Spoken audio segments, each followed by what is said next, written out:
안녕하세요 여러분, 독일어 능력시험 합격의 지름길 독일어 DK쌤입니다. 오늘 시간은 SD 아인스 과정 쓰기를 한번 해보려고 해요.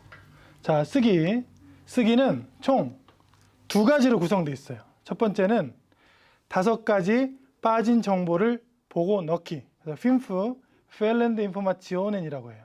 그리고 두 번째는 eine E-Mail schreiben, 그러니까 이메일을 보고 답장을 하는 거죠. 첫 번째는 그냥 잘 보기만 해도 정답을 맞출 수 있는 쓰기 문제가 나옵니다. 한번 보면 이게 문제예요.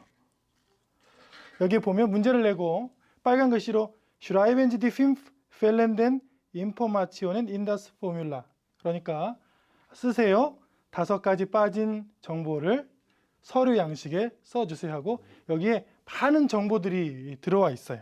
문제를 보면 이렇게 1번부터 5번까지 정보들이 빠져 있어요. 예를 들면 1번에 보면 Anzahl der Personen, 사람의 숫자, 이런 뜻이에요. 몇 명이 가느냐. 그리고 davon Kinder, 2번은 다폰은 그 중에 아이들은 몇 명이냐. 3번은 포스트라이트찰은 적혀 있죠. 우편 번호는 Urlaubsort, 휴가를 가는 장소 이름만 쓰면 돼요.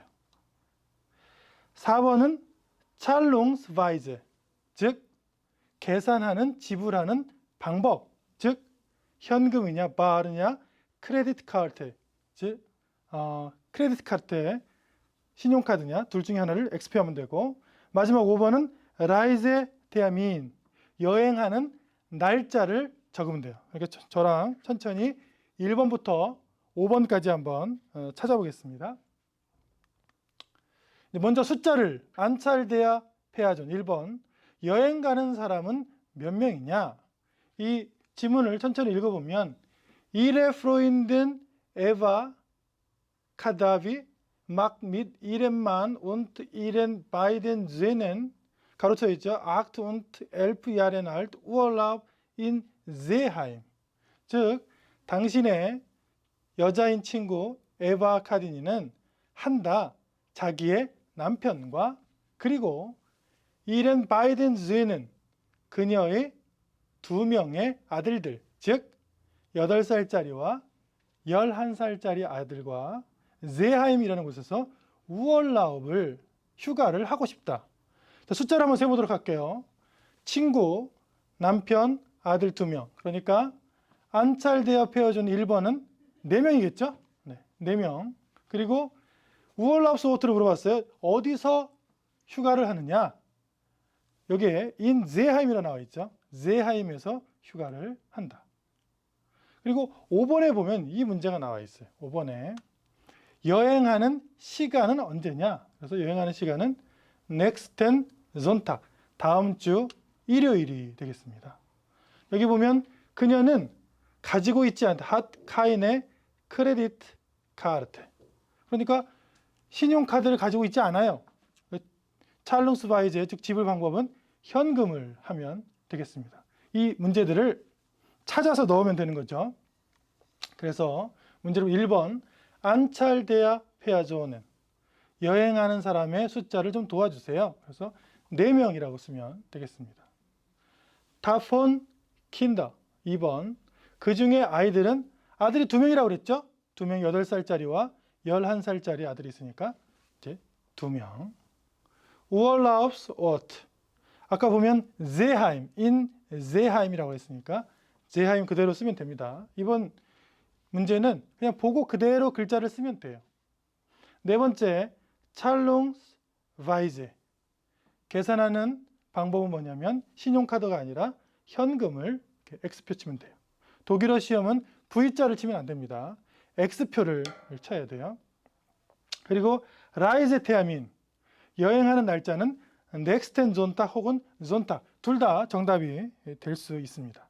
그래서 아인스 쓰기 문제의 첫 번째는 지문을 잘 읽고 거기에 정보들을 5가지 빠진 정보에 본 이것처럼 넣으면 아주 쉽게 되겠습니다. 두 번째는 이제 편지 쓰기예요. 이제 편지 쓰기에서 많은 학생들이 어려움을 겪는데 한 가지 처음에 보면 됩니다. 문제를 먼저 보면 Sie waren im letzten Sommer, 당신은 지난 여름에 in München에서 in einem Deutschkurs 독일어 수업에 있었습니다. Ihr Lehrer war Herr Wenlath, eine sehr sympathische Person. 당신의 선생님은 Herr Wenlath고 매우 정이 많은, 사랑이 많은 사람이었어요. Schreiben Sie eine E-Mail. 이게 2020년 2월에 나왔던 최신 문제 중에 하나예요. 그래서 punkte가 나옵니다. 세 가지를 쓰세요. 이 시험을 보면 이 세 가지 내용을 썼느냐가 점수를 받는 방법입니다. 그리고 나머지 저기 빨간 글씨로 되어 있죠. 안내대와 그루스, 즉 호칭과 마지막 끝 인사를 잘 쓰면 감점을 당하지 않아요.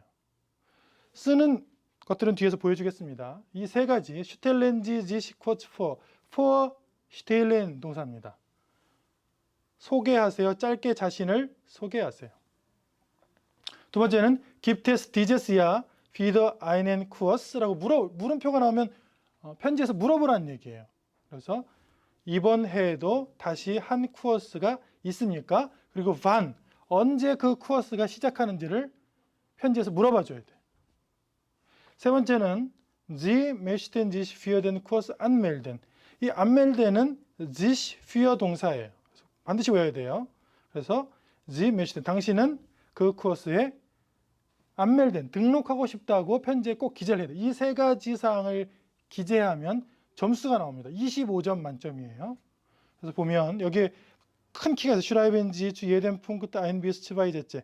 쓰세요. 한 punk트마다 이 하나의 주제마다 한 문장이나 두 문장을 답안지에 쓰고 치어카 드라이스베아타 약 30단어 혹은 40단어 중요한 단서가 나옵니다. Schreiben Sie auch eine Anrede와 und einen Gruß 호칭과 인사말을 꼭 잘 쓰세요. 이걸 안 쓰면 감점이 됩니다. 그래서 이 이메일을 쓰기 전에 반드시 체크해야 될 거 있어요. 1번 안내대를 쓰는 방법, 편지를 시작하는 방법이죠. 편지를 독일어 이메일을 쓸 때 가장 먼저 쓰는 것은 이 호칭입니다. 그래서 보통은 여자 같은 경우에는 아는 사람과 모르는 사람을 구분합니다. 이것은 아는 사람, 2번은 모르는 사람. 이걸 구분해 줘야 돼요. 내가 평소에 아는 사람한테는 1번, 모르는 사람이나 뭐 회사나 전혀 본 적이 없는 사람들은 2번을 쓰면 됩니다. 그래서 리베 디아나, 여자 같은 경우는 에로 끝납니다. 리베 디아나. 남자 같은 경우는 리버 파울, 그리고 콤마를 꼭 찍어줘야 돼요. 아는 사람은 리베 혹은 리버, 여성, 남성. 기억해 주시기 바랍니다.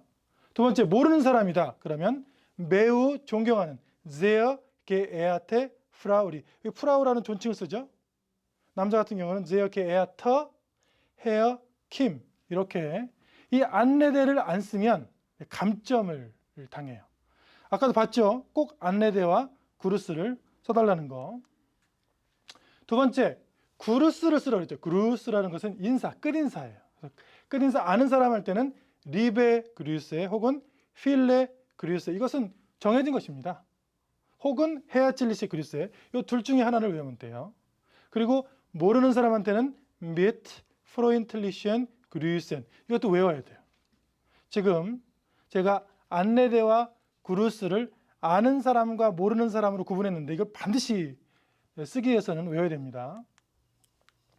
슐루스가 있어요. 슐루스는 뭐냐면 끝인사를 하기 전에 맺은 말 어떻게 끝내야 되는가, 이것도 아는 사람과 모르는 사람을 구분해서 외워두면 편지 쓸 때 참 좋아요. 이 세 가지 내용 punkte를 쓰기 전에 처음에 호칭을 할 수 있고 나중에 구루스를 쓸 수 있고 슐루스를 쓸 수 있으면 편지 쓰기가 훨씬 쉽습니다.